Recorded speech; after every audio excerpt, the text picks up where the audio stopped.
Hello, thank you very much. Thank you. Today, Johnson & Johnson announced that their vaccine candidate has reached the final stage of clinical trials. This is record time. This is the fourth vaccine candidate in the United States to reach the final stage of trials. So we have four candidates already at a very late date, late being a very positive word in this case. Earlier this year, Johnson & Johnson anticipated that they would reach phase 1 trials by September, but due to our support under Operation Warp Speed and to some of the incredible scientists involved, they've reached phase 3 trials by September, far ahead of schedule. We encourage Americans to enroll in the vaccine trial.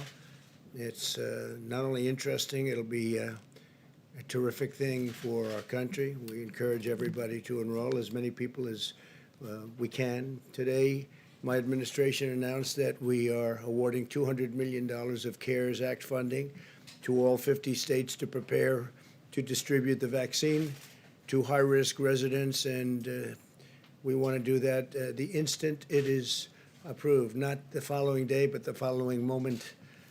And so we're going to be doing that, and we'll be distributing, getting it ready, because we have some great vaccines going to be coming out through Operation Warp Speed. We also continue to accelerate life-saving therapies.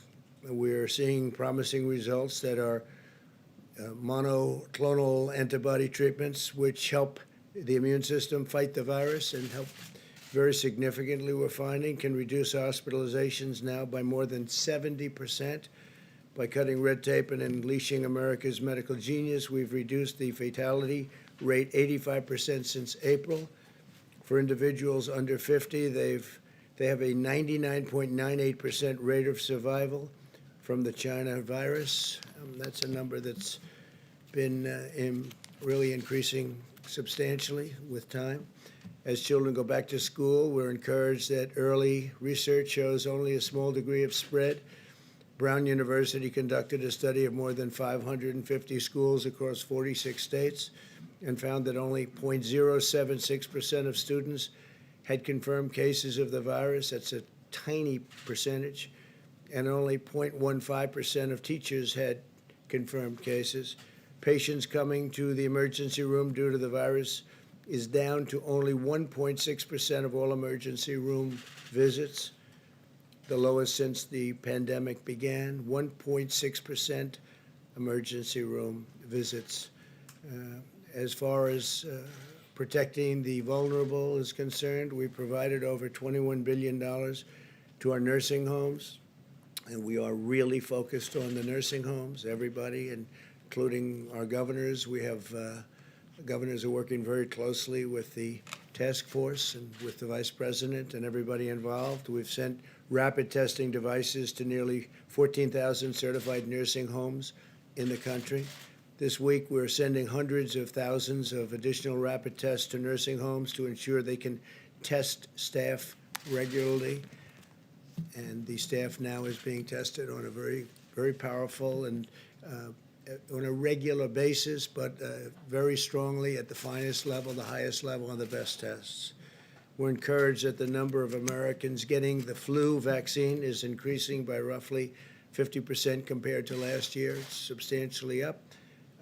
The flu, when it's mixed with COVID or China virus, is going to be very interesting to see what happens, but that can drive numbers, and we just don't know what that will be yet, but you'll have flu numbers and you'll have some COVID numbers.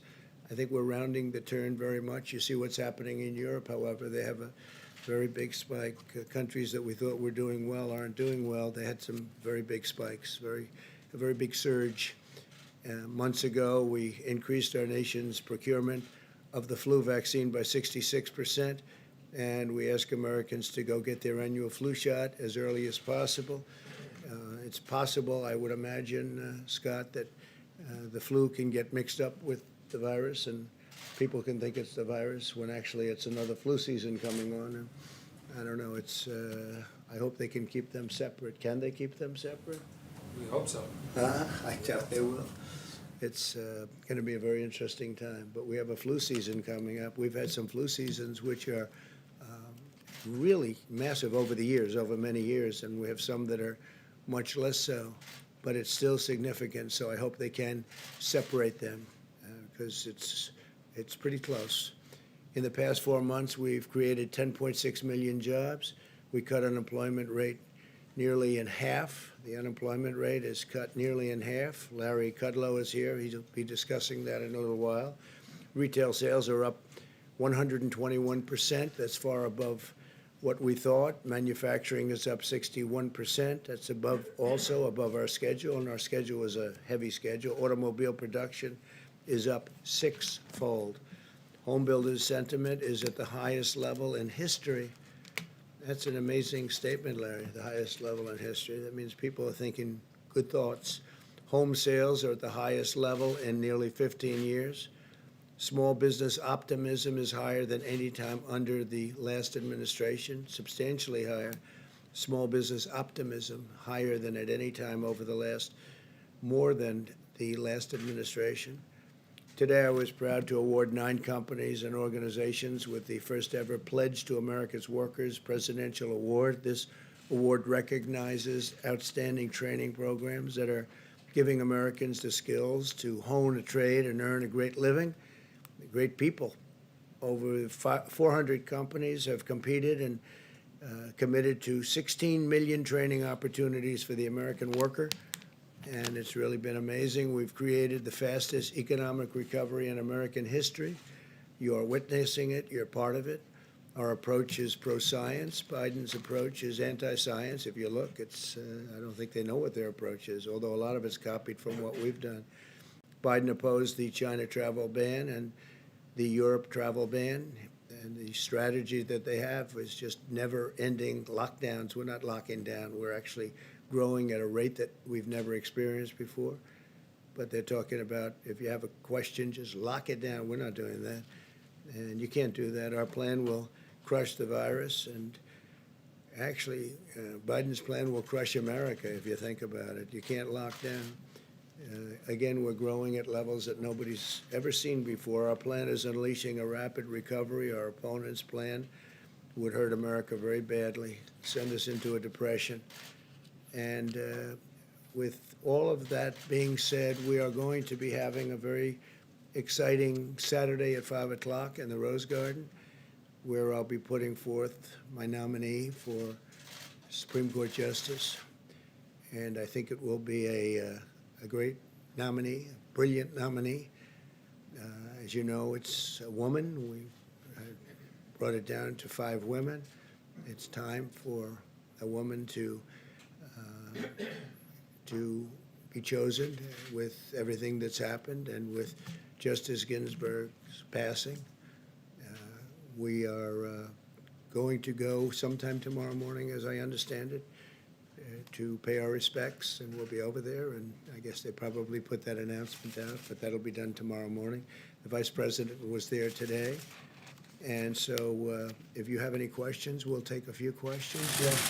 Go ahead.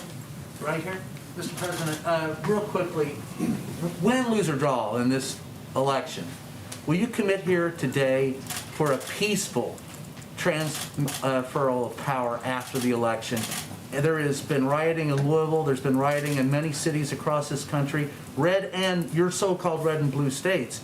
Will you commit to making sure that there is a peaceful transferal of power after the election? Well, we're going to have to see what happens. You know that I've been complaining very strongly about the ballots, and the ballots are a disaster. I understand that, but people are rioting. Do you commit to making sure that there's a peaceful transferal of power? We want to get rid of the ballots, and we'll have a very peaceful. There won't be a transfer, frankly. There'll be a continuation. The ballots are out of control. You know it. And you know who knows it better than anybody else? The Democrats know it better than anybody else. Go ahead. Mr. President, the second question is, will you... Please, go ahead. Why won't you asked the question. Why won't you, Mr. President, do you go after the Russians? Say it. Mr. President, do you plan to meet with Barbara Lagoa at the White House? I cannot hear you through your mask. I'm sorry. Do you plan to meet with Barbara Lagoa in Washington, and is she still on your short list? She is on my list. I don't have a meeting planned, but she is on my list. Do you have But I don't really talk about the meetings planned. I speak to people. I talk to people. but I don't have a meeting planned now. Do you have a response to the governor of Missouri testing positive for coronavirus? I didn't know that, no. Yeah. Yeah, Joe, Mr. President,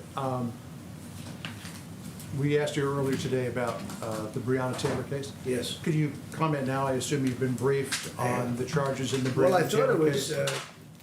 really brilliant. Kentucky Attorney General Daniel Cameron is doing a fantastic job. I think he's a star. And he made a statement that I'll just read. Justice is not often easy. It does not fit the mold of public opinion, and it does not conform to shifting standards. It answers only to the facts and to the law. If we simply act on emotion or outrage, there's no justice. Mob justice is not justice. Justice sought by violence is not justice. It just becomes revenge. I mean, I heard that. I said, write that down for me, please, because I think it was a terrific statement. He's handling it very well. You know who he is, right? I think you know. I think everyone now knows who he is. I will be speaking to the governor, and we have a call scheduled to make very shortly with the governor. I understand he's called up the National Guard, which is a good thing. I think it's a very positive thing, and it'll all work out. Can I just follow on your Supreme Court nominee? It's highly unlikely that any Democrats will vote for your nominee if and when it comes to a vote in the Well, Senate. we don't know that. Given- I mean, well, it's given the awfully good, given the posture, pretty good candidate. I think that's a pretty safe assumption.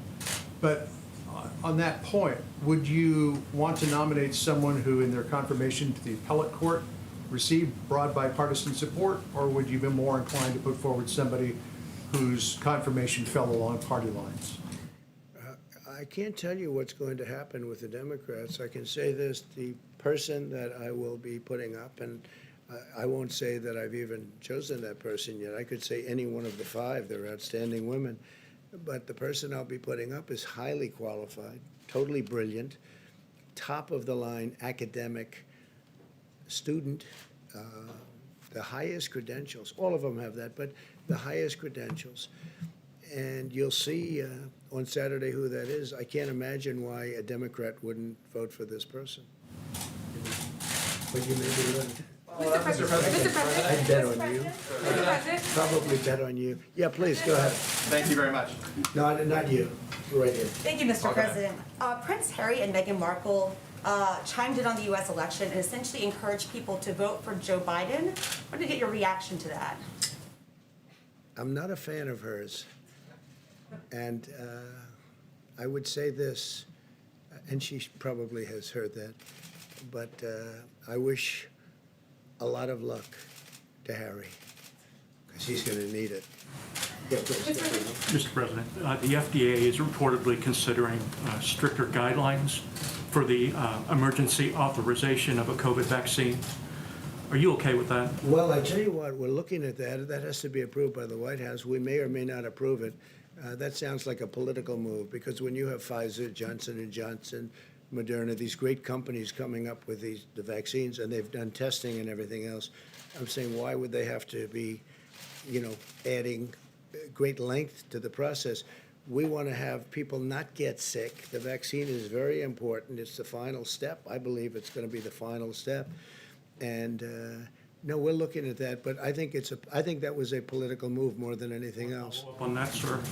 It's designed to improve trust in the vaccine. Do you think that's not needed?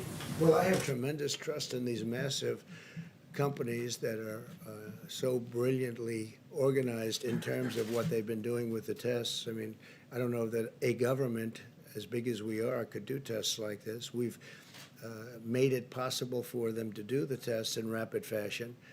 But when they come back and they say that we have something that works and absolutely works, and they're coming back with great numbers and statistics and tests and everything else that they have to come back with, I don't see any reason why it should be delayed further, because if they delay it a week or 2 weeks or 3 weeks, that's a lot of lives you're talking about. Scott, would you agree with that, or how do you feel about that? Please, Scott. Yeah, thanks. Yeah, I mean, there is no, I think that people don't understand what's going on with Operation Warp Speed. It's unprecedented what's happened here. A typical vaccine takes roughly 4 years or so. And now we're going to have a vaccine highly likely in far less than 1 year, but without cutting any safety corners, because the president has done things concomitant to the development of the vaccine. That is the manufacturing, the logistics, everything is being done at the same time, and that's never been done before. But there is zero cutting of safety concerns. There should be no hesitation about the safety. You shouldn't be punished by doing something faster than other people could have done or thought. It's the opposite. We have a pandemic. The urgency is the pandemic, not politics. Are you It amending? sounded to me, it sounded extremely political. Why would they do this when we come back with these great results? And I think you will have those Well, great when do you results. expect this Why would vaccine? why would we be delaying it? But we're gonna look at it, we're gonna take a look at it, and ultimately the White House has to approve it. And maybe we will and maybe we won't, but we'll be taking a look. Mr. President? I have to leave for an emergency phone call. I'm gonna let Scott and Larry finish Mr. that. President, Larry's just one gonna more talk question about. on Breonna Taylor, if I Call can. about. Mr. So President, I'll be back. I will see you tomorrow. Mr. A big President, if day. you can, just one more question on Breonna me. Taylor. We're at a Excuse me. time right now where Americans Who's the feel like caller? we are on Say this it. Who's the carousel. caller? I have a big Mr. call. President, just A very one more big question if I can on Sorry, Breonna Mr. Taylor. People are protesting in the streets. What is your message to them? People feel like we are on this carousel where another black life is being So taken. here we have Dr. Scott Atlas and Larry Kudlow. I encourage you all to be respectful and show a little bit of decorum here as they take your questions. Dr. Atlas? Dr. Atlas? Go ahead. Can you clarify for us your views on the impact of the virus spreading in the community? There's been some reporting that maybe you favor or have talked about or looked at some sort of herd immunity strategy. You said to Fox in July that when younger, healthier people get the disease, they don't have a problem with the disease. Low-risk groups getting the infection is not a problem. In fact, it's a positive. Can you say what you meant by that? Is that Sure. to indicate that oh, sure. you're okay with it spreading sort of among younger folks who are less susceptible? No, I think I've answered this multiple times, but I have never advocated a herd immunity strategy. There has never been a desire to have cases spread through the community. That's a false story. I've denied that multiple times, and I just don't, that false story doesn't seem to die, but that's the fact. And the description of immunity coming when people get an infection is not something I'm inventing. But that has never been a policy that I have advocated. There has never been a policy recommendation to pursue that to the president, and that is not the president's policy. You had 60,000 cases yesterday. Do you have any sense, or does the task force have any sense of what is driving that? That's the highest level in 6 weeks. Why are we still seeing cases at this level? Yeah, well, I mean, there are several things to look at, but the case metric is not the most important metric. The most important metric are the following. Hospitalizations per day are coming down. Deaths per day are coming down. Number of people in the hospital is 47% lower than it was since its peak. The number of people sick with COVID illness coming to the emergency room is 1.6%, as the president said, the lowest number since the pandemic began. All of these trends are positive. The cases per se are defined by tests. If I tested 1 million people, I would see more cases. The only thing that counts are the problems with the cases. So when we see that hospitalizations per day are coming down, people are not dying as much. These are all very positive trends, and that's exactly what we want to see. So Dr. Atlas? when do you expect? Go ahead. Dr. Atlas? Yeah. Dr. Atlas, is there any bad blood between you and Dr. Deborah Birx? No, I saw the story, and really a super journalism story. Dr. Birx speaks for herself, but that's a completely false story, and she denied it today. So, I mean, it's completely false. It's been 7 weeks since we heard from her in a press briefing. When do you expect a vaccine? Yeah, so this is a very important question. The vaccine is proceeding at an extremely rapid pace, as we know. Everything's being done simultaneously so that the logistics and the technology in place to deliver it is ready to go, as everyone knows. And it depends on the data, okay? The data is being monitored by an external group of experts called the Data Safety Monitoring Board. And when we have enough cases, when they see enough cases, that have shown a statistically significant difference. They will tell the company, and then the company will say, look at it and say, yes, we have it, and we think that has a good chance of happening in October. It's kind of said, just a quick follow, you did say that last week in this room, pretty much the same thing, but you said it could be. It's the truth, that's Yeah, why. well, I understand, but I want to clear it up because you said it could be as late as January, it could be after the election, that there's no clear-cut time, and that's what I want to make sure that you're saying. This that is the now. current thinking that I have been told. I'm not in charge of the vaccine development. I'm relaying information. And what I've been told is exactly what I said, and there will be 100 million plus doses available by the end of this year. It is highly likely we will have a vaccine before the end of the year, and it is also likely that we will say the data is good, we have the vaccine, and then it will be submitted, of course, for approval and authorization sometime in October, but it depends on the data. No one can really say with certainty when it's coming. That's just impossible. I don't see the data until the data happens. Dr. Allen? Dr. Evans, can I just Dr. Redfield today said that more than 90% of the population remains susceptible to coronavirus. Do you agree with that assessment? Yeah, I think that Dr. Redfield misstated something there. And the You stated last time and I'm going to today. answer your question if you let me finish. The data on susceptible that he was talking about was his surveillance data that showed that roughly 9% of the country has antibodies. But when you look at the CDC data state by state, much of that data is old. Some of it goes back to March or April before many of these states had the cases. That's point number one. Point number two is that the immunity to the infection is not solely determined by the percent of people who have antibodies. If you look at the research, and there's been about 24 papers at least on the immunity from T cells, that's a different type of immunity than antibodies. And without being boring, the reality is that according to the papers from Sweden, Singapore, and elsewhere, there is cross immunity, highly likely, from other infections. And there is also T-cell immunity. And the combination of those makes the antibodies a small fraction of the people that have immunity. So the answer is no, it is not 90% of people that are susceptible to the infection. So I guess my question is I'm not a doctor, I defer to your expertise on this and to his, but so Americans hear one thing from the CDC director and another thing from you. Who are we to believe? You're supposed to believe the science, and I'm telling you the science. So he's not telling us science. I'm telling you the science, and that's the answer. And if you want to look up all the data, you're free to. You can also talk to the following epidemiologists. I guess why is he still going out before Congress and speaking if you say he's I misstated can't- today and the yeah. president said he misstated last time? Americans are looking for the best information right now. Yeah, and I'm giving you the best information, and it's confirmed by people like Martin Kulldorff, who's a Harvard epidemiologist at Harvard Medical School. Let me finish, please. Jay Bhattacharya and Johnny Anides, both epidemiologists at Stanford. Professor Gupta, University of Oxford. These are people who know the latest data on the immunology and what's happening, and I just recited it to you. I'm going to give Scott a little time off. I'm just going to give Scott a little time off. I want to reinforce some of the things that President Trump said about the economy because that's very much a key part of the story. We got some new numbers out late last week and this week, and I wanted to underscore that. If we can get the charts back up, I want to show you some more examples of the D-shaped recovery. Actually, I can jump in here. This is from the Census Bureau report, change in the number of people living in poverty. During President Trump's first 3 years pre-pandemic, 6.6 million fewer people, 6.6 million fewer people were living in poverty. What's the number post-pandemic? And the, What's the number post-pandemic?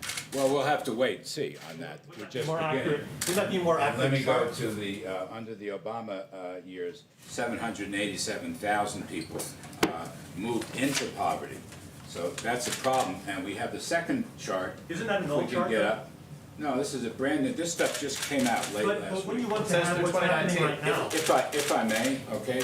I just like accurate information. This is the accurate information. Doesn't it say It's not 2019, Larry? This is from the not Census Bureau, 2020, it's like and it right just now. came back. Well, Yeah. let me just go back into this.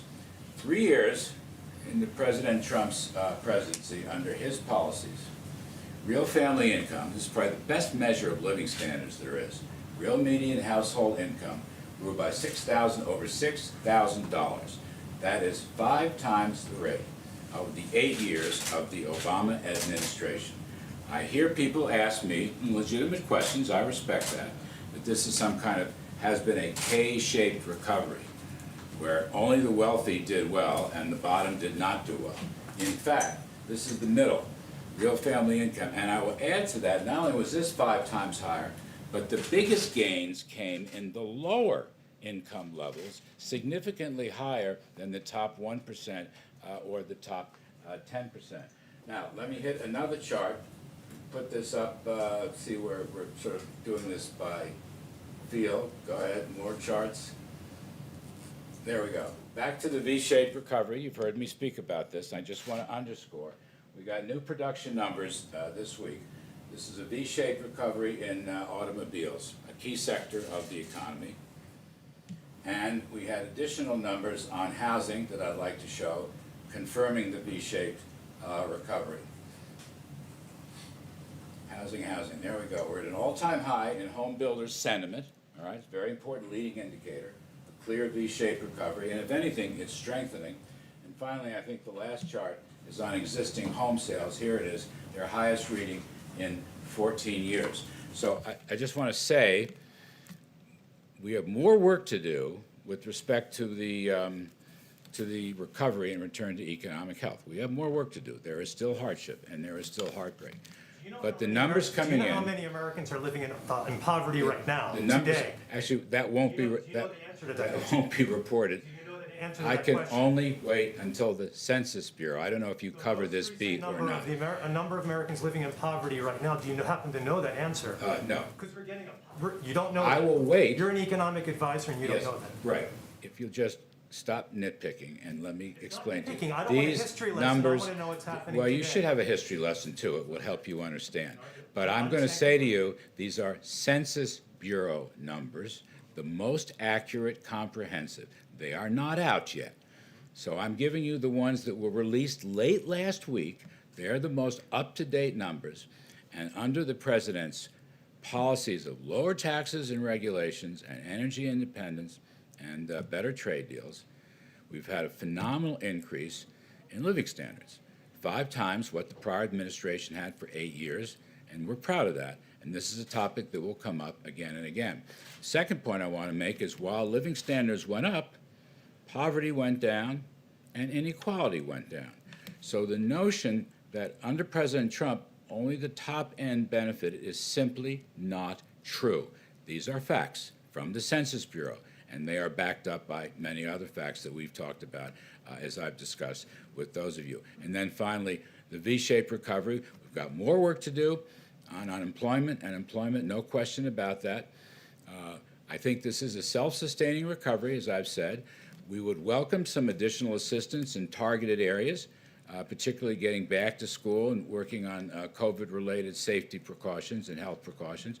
We'd love to see an extension of the small business loans, the PPP program.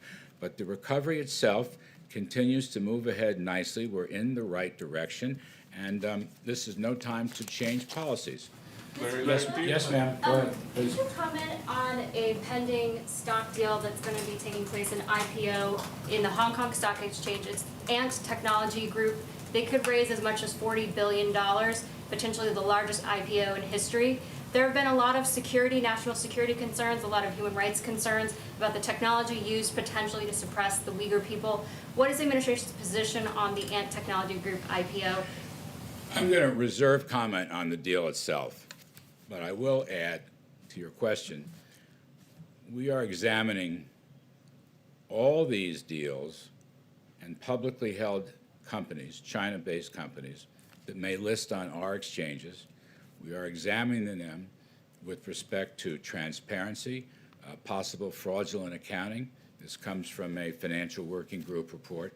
And we've given them 1 year to shape up and get their books in order, including their backdrop books, their supporting papers, to prove to the Public Accounting Board and the SEC that they are safe for American investors. I'll withhold comment on that particular deal. Yes, yes. Today in California, the governor issued an executive order designed to move the state to the point where there will be no gas-powered vehicles sold by 2035. What do you make of this move that's taking place in California? Do you expect it to spread around the country, and what are the economic ramifications? I don't expect it to spread. With respect to Governor Newsom, whom I know, it just seems like a very extreme position. I don't know how you get there. I'll have a look at the proposal if there's more detail, meat on the bones. I don't see this happening elsewhere. I don't think we should be taking any steps to get rid of fossil fuels, for example. And by the way, there should be consumer choice for all automobiles, and that includes electric automobiles. But I'd have to look at the governor's proposal. It just sounds very extreme to me. I don't know how you do it. Yes. Larry, do you think that the fight now over the Supreme Court nominee is going to have a major impact on the possibility to get PPP extended? And what impact will that have on the economy if, for example, aid for airlines does not get extended in October? You know, it doesn't have to interfere. I mean, you can walk and chew gum at the same time. They operate on different lanes legislatively. So I guess that's my take. We would like very much to help the airlines. We've told them that. You can't run a healthy economy without the airline channel. And we'll see what has to be done there with respect to possible legislation or even possibly with respect to executive administrative action. We will take a look on that. Again, you've heard me say, I don't think this recovery right now is dependent on an additional assistance package. But there are a number of targeted areas in that package, including airlines, most particularly small business loans and getting back to school, that I think would be a big help. And I just don't see if you can have agreement on 4, 5, or 6 measures, which is what's been happening, even though you don't get the whole deal, why not do it? It'll help Americans move ahead in terms of the recovery. Last one. Yes, Do you sir. think that we need another broad stimulus package, or do you think? Do I think there's what? Do you think the U.S. needs another broad stimulus package, or do you favor sort of a la carte type measures like on airlines, for instance? Yeah, I would say to you, sensible, efficient, targeted measures might be very helpful. I don't think we need another gigantic multi-trillion-dollar package. And as I say, you know, the latest numbers coming in are looking very good. The V-shaped recovery, I mean, the Atlanta Fed GDP Now model is showing over 30% growth in the third quarter. The blue chip forecasters are well over 20%. Our view has been 20% plus. We'll see. We'll get that number in due course. I'm just saying, let's be smart about some of these assistance measures. Thank you. Does it do very anything more with much. that I kneecap appreciate it thing? very much. Haley, has the president spoken to the family of Breonna Taylor? Is that a yes?